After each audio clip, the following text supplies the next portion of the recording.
உங்கள் தந்தையே மரியாதை கொடுத்து பேசிய அரசியல் தலைவர் ராமதாஸ் அவர்கள் அப்படிப்பட்டவரை இகழ்ந்து பேசியது முற்றிலும் தவறை திருத்திக் கொள்ளுங்கள் என்று பாஜக மாநில செயலாளர் SG சூர்யா தெரிவித்துள்ளது பரபரப்பை ஏற்படுத்தியுள்ளது. இதுகுறித்து அவரின் அறிக்கையில், பண்பு என்பதே இல்லாத முதிர்ச்சியற்ற முதலமைச்சர் அவர்களுக்கு வணக்கம்.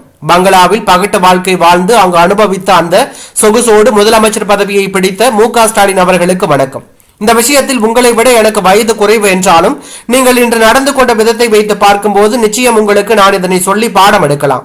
2011 முதல் 2021 வரை 10 ஆண்டுகள் எதிர்க்கட்சியாக திமுக காய்ந்து கிடக்கும் போது தினம் ஒரு அறிக்கை, சட்டசபையில் சட்டை கிழிப்பு, விதவிதமான கருஞ்சட்டை அணிந்த போராட்டங்கள், நமக்கு நாமே என நடத்தப்பட்ட நாடகங்கள், கொரோனா காலம் என்று கூட பார்க்காமல் மக்கள் உயிருக்கும் உணவிற்கும் தவிக்கும் வேலையிலும் கூட அரசியல் ஆதாயம் தேடியது என சீரியஸாகவும், கரும்பு காட்டுக்குள் சாக்ஸ் அணிந்து பதனியில் சர்க்கரை போட்டிருக்காங்களா என காமெடியாகவும் நீங்கள் நடத்திய அரசியல் டிராமா எல்லாம் மறந்து விட்டதா?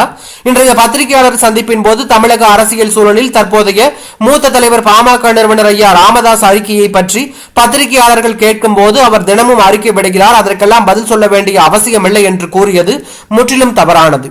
ஒரு மாநிலத்தின் முதலமைச்சர் அனைவருக்கும் பதில் சொல்ல கடமைப்பட்டவர். அப்படி இருக்கும்போது மூத்த அரசியல் தலைவர் விடும் அறிக்கையை இப்படி முதிர்ச்சி இல்லாமல் விமர்சிப்பது ஏற்றுக்கொள்ளவே முடியாதது. உங்கள் தந்தையே மரியாதை கொடுத்து பேசும் அரசியல் தலைவர் ராமதாஸ் அவர்கள். அப்படிப்பட்ட அவரை நீங்கள் இப்படி இகழ்ந்து பேசியது முற்றிலும் தவறை திருத்திக் கொள்ளுங்கள், முடிந்தால் பிராச்சித்தம் தேடிக் கொள்ளுங்கள் என்று SG சூர்யா தெரிவித்துள்ளது பரபரப்பை ஏற்படுத்தியுள்ளது.